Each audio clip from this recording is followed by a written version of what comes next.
మీ అందరికీ తెలుసు ద్రౌపది అమ్మ గురించి. మీకు తెలుసా లేదా? అప్పుడు కౌరవులు ఏం చేశారు? ఆవిడి భర్తని అవమానించాలని సిగ్గు లేకుండా ఒక ఆడదని, ద్రౌపది అమ్మని సభలోకి తీసుకొచ్చి ఆ అమ్మ చీర లాగారు. ఎందుకు? భర్తని కొట్టడానికి. వాళ్ళకి వేరే దారి దక్కలేదు, ఒక ఆడది దక్కింది వాళ్ళకి. అట్లానే మన అసెంబ్లీలో చంద్రబాబు నాయుడు గారిని హింసించాలని, ఆయనకి ఎదురు దెబ్బ కొట్టాలని వాళ్ళకి తెలిసి నా పేరు లాగారు, నా శీలాన్ని గురించి వాళ్ళు మాట్లాడారు. అది ఒక్కరికి అవసరం లేదు. ధైర్యం ఉంటే మొగాడుగా నుంచి మాట్లాడాలి, కానీ ఒక్క స్త్రీని లాగకూడదు. మీరందరూ కూడా ఇక్కడ చాలా మంది మొగాళ్ళు ఉన్నారు. ఒక్క స్త్రీ గురించి మీకు మాట్లాడే హక్కు ఎవరికి లేదు ఇక్కడ.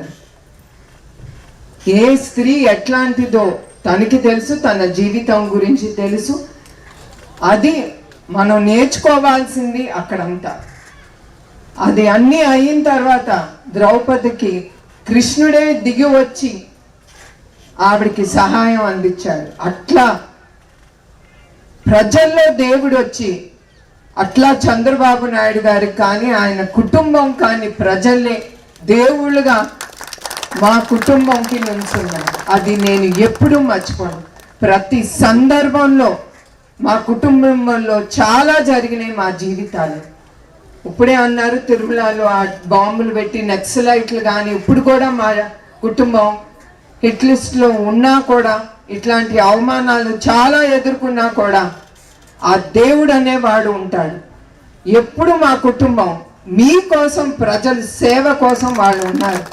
వాళ్ళు అట్లా మా కుటుంబం ఉంది గనక ఆయన్ని రాజమండ్రిలో నిర్బంధించినప్పుడు మీ అందరికీ తెలుసు, రుజువు ఏమీ లేకుండా 57 రోజులు నుంచున్న ఆయన ఖైదీ చేసినప్పుడు అప్పుడు దేవుడే దిగొచ్చి ప్రజల ద్వారా ముందుకొచ్చారు. అదే గనక ఆయన తినుంటే ఆ 26 కోట్లని చివరికి చెప్పారు. ఆ 26 కోట్లు కూడా వాళ్ళు చూపించలేకపోయారు. అది మా కుటుంబం అంటే. అట్లానే ఇప్పుడు నా గురించి మీకు ముందర ఎందుకు చెప్తున్నానంటే, ఏనాడు నేను ఆ విషయం మాట్లాడలేదు. మగవాళ్ళని అందరికీ గుర్తు చేయటానికి తప్ప వేరే దానికి కాదు. ఇదేమి ఎలక్షన్ క్యాంపెయిన్ కాదు, నాకు అవసరం కూడా లేదు. ఇది స్త్రీని మర్యాదించాలి, స్త్రీ ఒక అమ్మ లాంటిది అనేది మీరు అందరు మర్చిపోకూడదు. అది మీ అందరికి గుర్తు చేయడానికి ఇది చెప్పేది. ఈ విషయం నేను ఏనాడు 10 మంది ముందర ఆ విషయం ఏనాడు మాట్లాడలేదు. కానీ ఇప్పుడు ఆ ద్రౌపది అమ్మని ఆ గుడిలో చూశాను కనుక మీకు ఒకసారి విన్నవించాలని నా మనసులో ఏముంది అని నేను మాట్లాడాను. అది నేను ఎవరికి అక్కర్లేదు.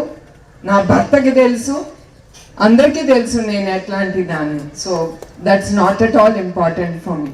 తర్వాత భక్తికి వచ్చినప్పుడు మనందరం ఇప్పుడు మోడర్న్ ఏజ్లో ఉన్నాము. మన యువకులు అందరూ మన సాంప్రదాయాలు, మన గుడికి వెళ్ళటాలు అవన్నీ మనం మర్చిపోకూడదు. ఒకప్పుడు హరికథ, బుర్రకథ, ఆ సంస్కృతి గురించి పాఠాలు చెప్పటం కానీ అవన్నీ ఉండే ఒకప్పుడు. ఇవన్నీ అవి as the days are going on అవన్నీ తగ్గుతున్నాయి. అందుకే చంద్రబాబు నాయుడు గారు ఆయన అవన్నీ గుర్తించి ఆయన డబ్బు కూడా శాంక్షన్ చేశారు. ఇప్పుడు వరకు శ్రీవాణి ట్రస్ట్ కింద 139 దేవాలయాలు, ఇప్పుడు వరకు దాని ఖర్చు 63.67 లక్షల రూపాయలు, 127 టెండర్లు పిలిచారు ఆ ఖర్చుకి. అట్లానే 11 దేవాలయాలు ఇప్పుడు వరకు మన కుప్పం నియోజకవర్గానికి 56.33 కోట్ల రూపాయలు శాంక్షన్ చేశారు మన చంద్రబాబు నాయుడు గారు, మన ముఖ్యమంత్రి.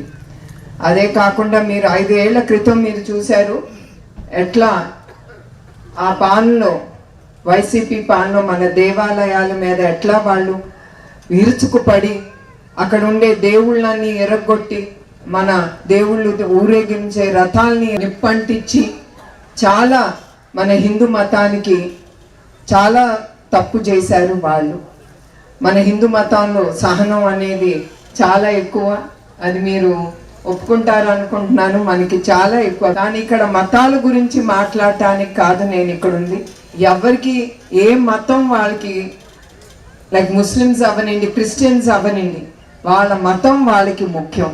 అది మన గౌరవించటం మనది బాధ్యత. మనం మస్జిద్ కానీ చర్చ్కి కానీ వెళ్తున్నామంటే మన ఫ్రెండ్స్తో పాటు వాళ్ళ ప్రార్థన కూడా చేయాలి. నేను చాలాసార్లు మస్జిద్కి నేను వెళ్ళాను. నా ఫ్రెండ్ ఒక ముస్లిం అమ్మాయి ఉంది, తను నాకు డిష్ అని అక్కడ వాళ్ళు బాగా తీస్తారని మస్జిద్కి ఇప్పుడు కూడా తీసుకెళ్తుంది, నేను వెళ్తా ఉంటాను ఆవిడతో. అట్లాంటిది ఎవరు మతం వాళ్ళకి ఇంపార్టెంట్. అట్లానే మీరందరూ ఎస్పెషలీ తల్లిదండ్రులు, ఇక్కడ ఉన్న తల్లిదండ్రులు, మన పిల్లలకి మనం పాఠాలు చెప్పాలి. మంచి చెడు ఏంటో మహాభారత్ కానీ రామాయణం గురించి కానీ మన పిల్లలకి ముందల నుంచి వాళ్ళకి ఆ పాఠాలు నేర్పిస్తే వాళ్ళకి తప్పకుండా భక్తి భావన, ఇది మంచిది ఇది చెడు అనేది చిన్నప్పటి నుంచే వాళ్ళకి ఆ భావన కలుగుతుంది. గత 5 ఏళ్ళు వాళ్ళు ఏం చేశారు, మన రాష్ట్రానికి మన యువకుల్ని చెడగొట్టారు.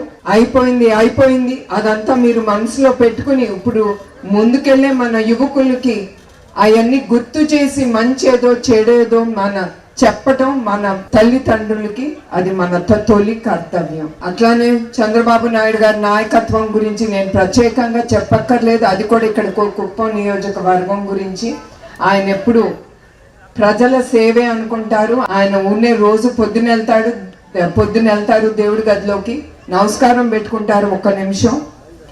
దాని తర్వాత ఆయన భక్తి భావన అంతా పనిలోనే ప్రజలకి సేవ చెయ్యాలి. ఆ భక్తి భావనతోనే ఆయన ముందుకెళ్తున్నారు.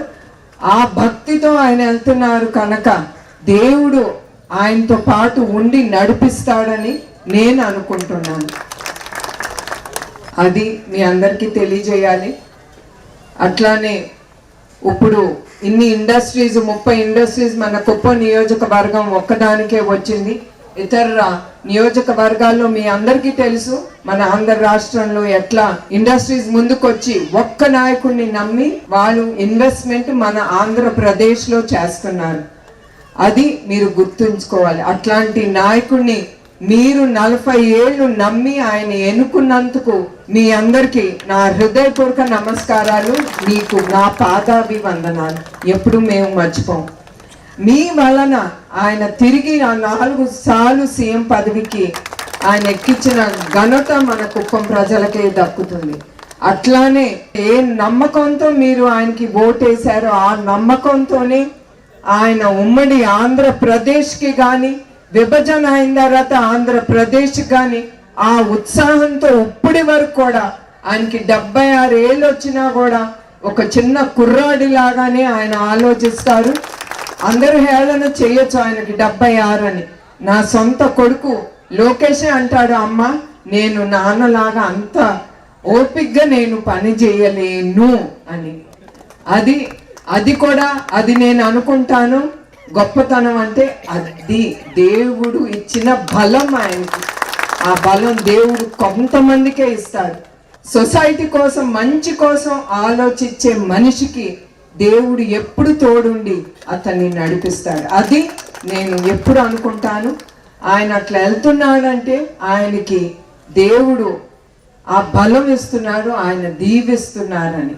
మరొకసారి ఈ సభ ముగించే ముందు ప్రతి ఒక్కరికి పేరున నా హృదయపూర్వక నమస్కారాలు. ఈ ఉత్సవాలు బ్రహ్మాండంగా ముందుకు వెళ్ళాలని ఆ ధర్మరాజు గారిని, వెంకటేశ్వర స్వామిని కోరుకుంటున్నాను.